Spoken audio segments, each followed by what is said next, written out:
tātou, tūtahi, ka mihi atu hau, ki tō tātou kaihana I runga rawa, nānei timata, nānei tanguna mea katoa nō reira, whakakororia ki tōna ingoa tapu I nā wā katoa. Ka mihi o kia hau ki nā mate o te wā, kia nei, me mui rātau, me mui rātau, me mui rātau. Ka hoki mai ki te huna ora, ko tātou e nei, kai te nui te mihi kia tātou I tēnei wā. Ka nui te mihi ki te mana whenua Ngāti Whātua. Nā rātau e pupuri nei te Māori o tēnei whenua. Ka nui te mihi kia rātau mā. Ka nui te mihi ki te whare atu nei. Hui te ana nui a Tangaroa. Ka nui te mihi kia ia.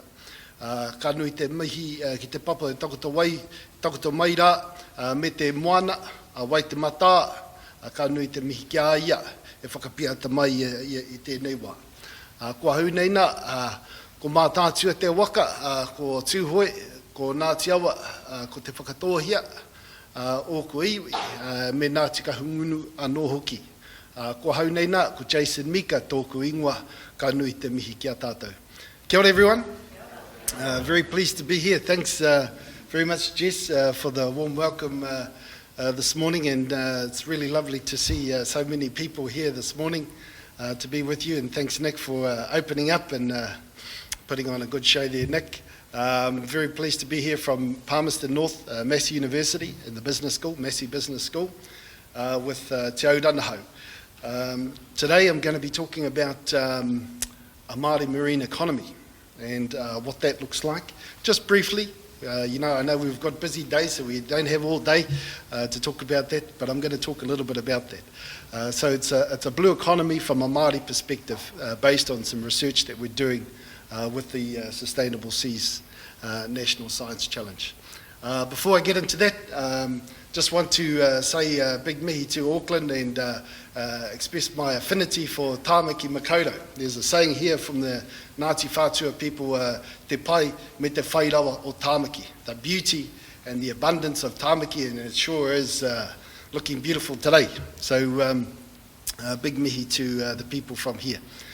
My dad, my credentials, and I'm not a fisherman, I'm not a scientist, and more sort of in the economics and entrepreneurship sort of resource development aspect, but my credentials in terms of the waitamata here comes through my dad, Paul Pettit. He used to tell me he was the only person that he knew that had a boat parked at West Haven Marina that drove on a 10-speed bike to get to his boat. Everyone else cruised past in a BMW or a Porsche or something, and no, there was Dad cycling on his 10-speed bike, and it was a pretty huckery looking bike too. But he'd get there, and he had this 80-year-old ketch called the Vagabond, parked out in West Haven Marina, and he used to try and drag me along there, go and have a beer on the boat with him, and he'd just sort of reminisce, We wouldn't go sailing or anything. One day we just sit in the boat, and one day he says, how about we take it for a spin? And I says, what do you mean, does it still work? And he goes, yeah, no, we'll just go home and get the sails and put it up, and away we go. And this ketch was 80-year-old, it was 80 years old, and it looked 80 years old. This is like 25 years ago. And he says, oh yeah, all right then. And so off we went down the harbour, in this ketch, and we had no gear, no food, no lights, no safety, nothing. And we were just sailing by, and we, it's getting dark, Dad, shouldn't we turn back? He said, no, we keep going. And we get out to Rangitoto Island, and I can hear the waves crashing on the rocks, Dad. I think we're pretty close. He says, all right, we'll stop. We stopped there in the middle of a shipping lane, no lights. And I says, Dad, what are we going to eat? There's a can of beans there and a bottle of stout there. That'll keep us going till morning. Sure enough, next day, off we are back zigzagging. And we had to zigzag all the way back up to the harbour just to get back, and it took us 9 hours to get from Rangitoto back to the harbour. Then the motor gave way, and we had to sing out for someone to tow us in. And, but Dad loved the ocean, and he was also, just one last little story before I get into the kōrero, is he was also a cook on Radio Hauraki's tiri, and he loved it.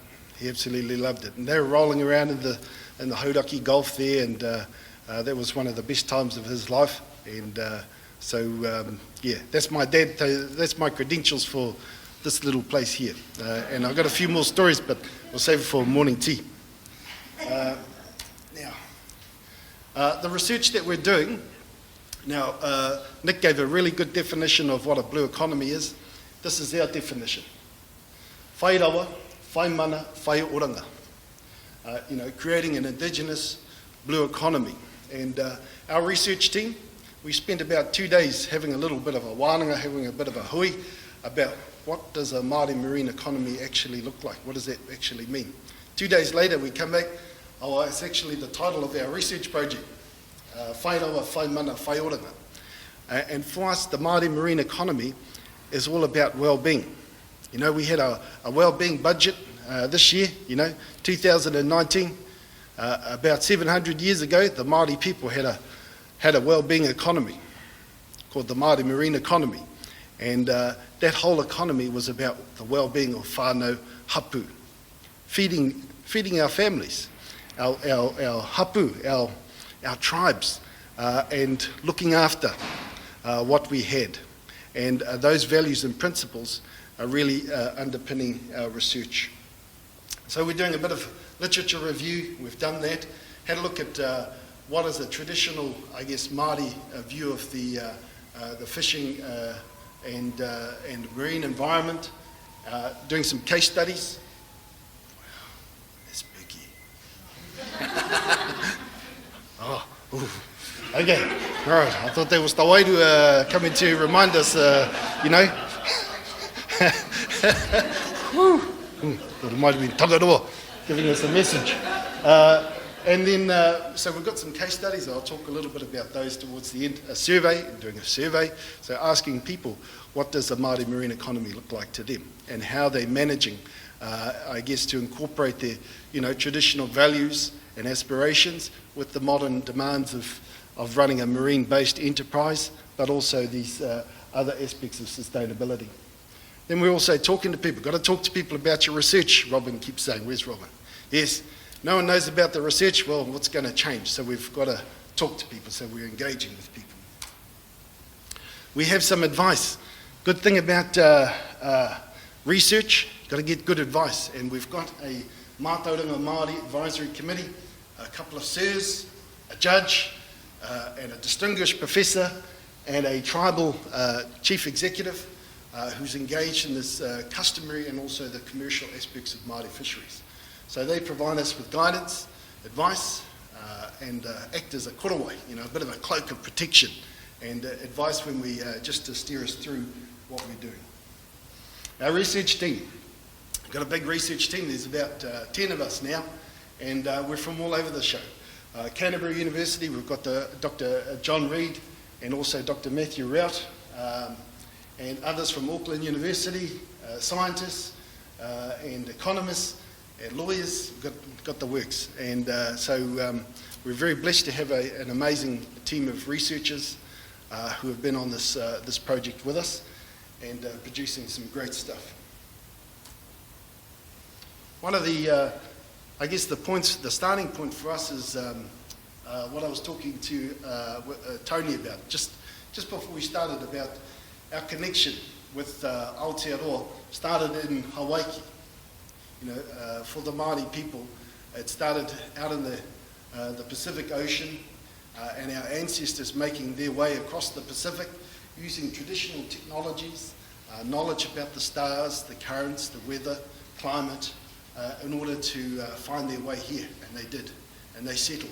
And they didn't just stay here, they went back and forward and established their lives here and created an environment, a Māori marine economy, a Māori land-based economy based on tribal structures. And we acknowledge one of the wakas here. I think this waka is just parked out here. So we acknowledge that traditional knowledge and the people that hold it, and that really underpins our research. One of the other things that we had another wānanga about, another 2-day wānanga, to talk about, what is the Māori perspective of the blue economy, but also this concept of ecosystem-based management.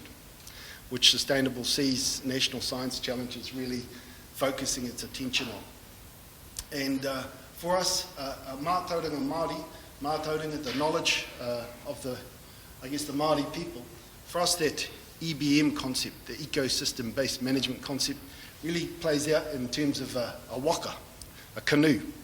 And for us, the waka is te ao Māori, the Māori world, te ao Pākehā, the Pākehā world, that knowledge, and how does it work together? How do we integrate that knowledge so that we achieve really positive outcomes? And so we have to think about what is our common purpose and how do we work together?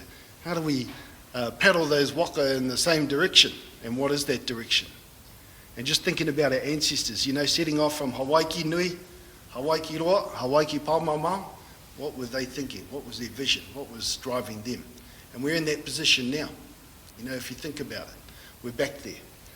So we have to use the best of all those knowledges to create a really positive future for us and our kids.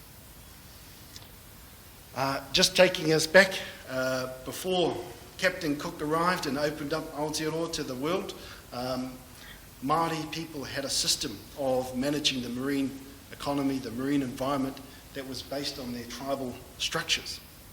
It was really localised. There was autonomy at the whānau level to provide for and manage the marine resources within their areas according to chiefly authority. And so it was really about survival, nurturing those resources to feed whānau, to feed hapu. And there was a system of property rights in terms of who got what resources or what areas to manage according to the tikanga of that time. And for us, it's what were those principles that enabled that marine economy to be sustainable, to provide for the well-being of whānau, hapu and iwi, and bringing those into our thinking today. One of the areas that we focus on in our research is this idea of, how did Māori come to be involved in the Māori marine economy of today? And we have to go back to the Treaty of Waitangi, 1840.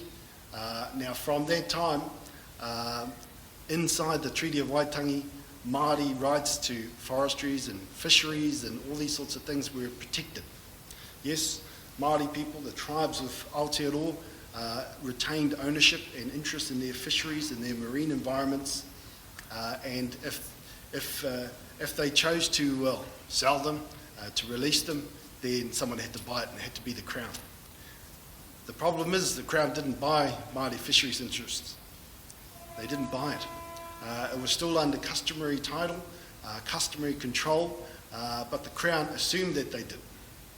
And they just made an assumption and started to operate as though they owned all the marine resources, the marine environment, and then it wasn't until we had the quota management system introduced in the 1980s that Māori says, well, actually, you can't do that because you haven't purchased those property rights that you're now creating. You have to purchase it. The courts agreed. The Crown got together with Māori and said, well, how can we resolve this? How can we resolve this? And so we have the Treaty of Waitangi Fisheries Settlement in the late 80s, early 1990s, basically established that, yes, Māori do have commercial and customary fishing rights, and we need to provide for Māori participation in the new marine economy that was being created through that system. And one of the things that changed as a result of those Treaty of Waitangi fisheries settlements is that it shifted power and control of Māori marine economy and its traditional fishing practices away from whānau and hapu towards iwi.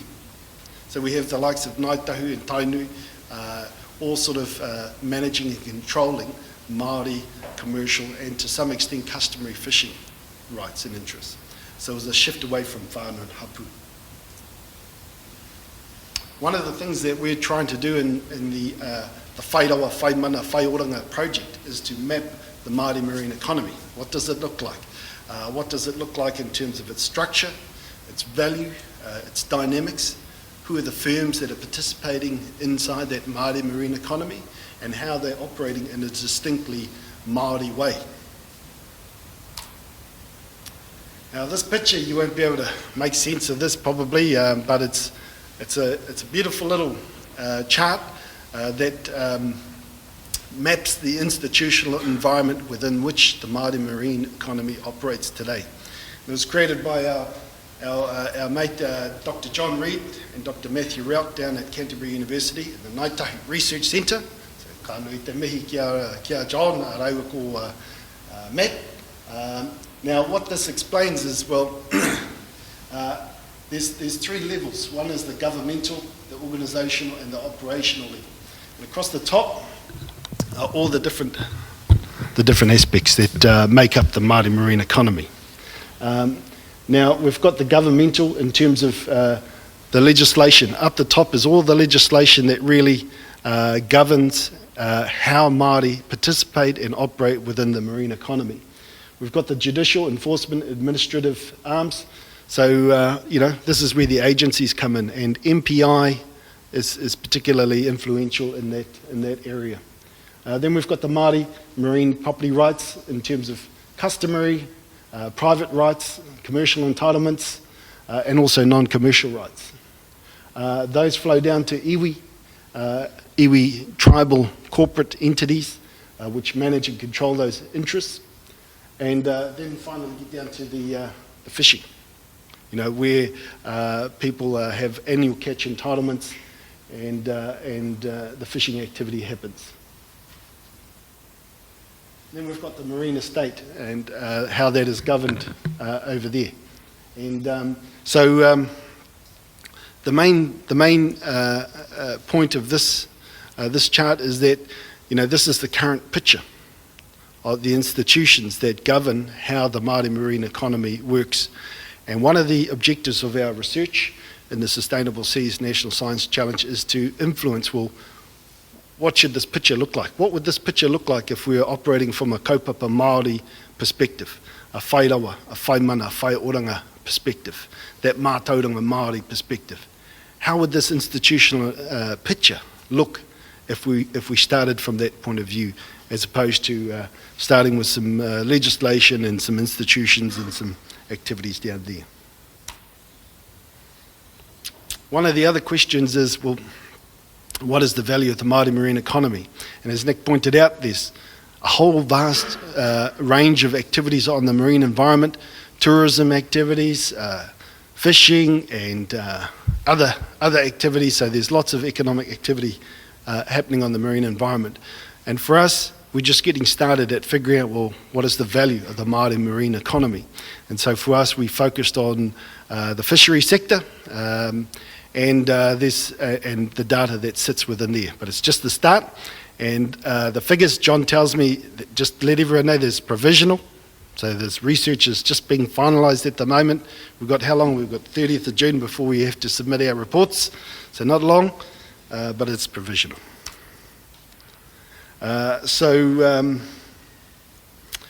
This picture here is basically the value of Quota owned by Māori entities over $10 million. And you can see there, Naito, $152 million is the value of their quota. And then you've got Ngāpuhi, Kahungunu, Ngāti Parau, and other iwi there with lesser amounts. The point being that Māori now participate in the marine economy through ownership and control and management of fishing quota. And these are other iwi that own lesser amounts, between $3 million and $10 million worth of quota. So we've got Te Arawa, Tūhoi, Araukawa, Wakatu, Ngāti Whātua over here, Maniapoto, and others. So it just gives a bit of a picture as to who owns what and the relative value of those assets. And this picture here is basically the value of quota owned by pan-Māori, pan-iwi and individual Māori entities. And so here we've got the value of quota owned by individual Māori entities, the iwi, $448 million. Moana, New Zealand, New Zealand's biggest Māori fishing company, $243 million. And then Te Ohu Kaimoana, the Māori Fisheries Trust, they've got about $20 24 million.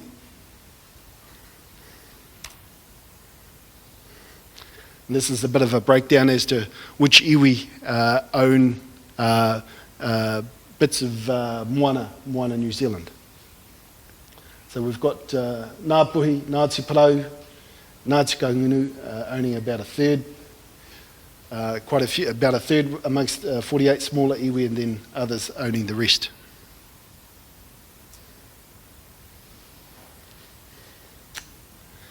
In terms of species, rock lobster. It's the biggest share of Māori fishing quota.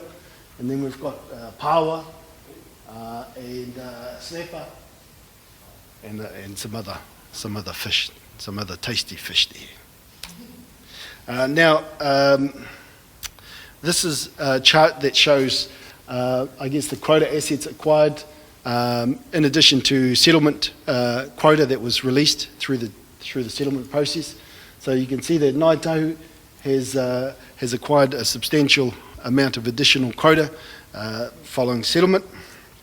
But if you look at who's been really actively pursuing additional quota and growing their portfolio, Ngāti Whare. Ngāti Whare, anyone know where Ngāti Whare is? You think about Murupara? Anyone know Murupara? Yeah, it's off the beaten track a little bit, down State Highway 38 from Aotearoa. Beautiful little place. You know, they don't have any shoreline as such, but, you know, they're right in their boots and all. They're into this Māori marine economy, and they are going for it in terms of growing their resource base there. So Māori marine enterprises. So already we can see from that picture of the Māori marine economy that all of the iwi are now involved and participating in the business of fishing in Aotearoa, New Zealand. So they have a say, they have some rights and interests, they have some commercial and customary interests, some quota, and so they are also confronted with the same challenges that all of our fishing industry is confronted with.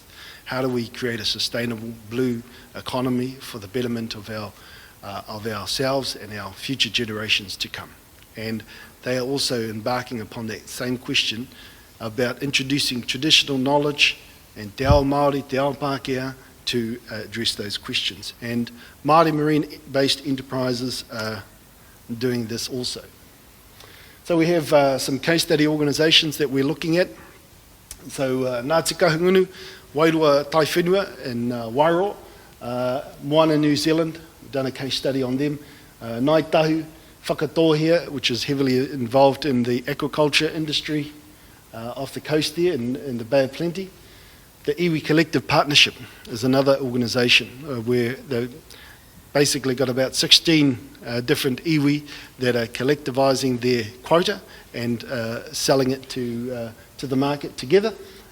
We've also got a startup firm there, Aotearoa Clams, so a small clams-based business startup in Wanganui that's underway as well.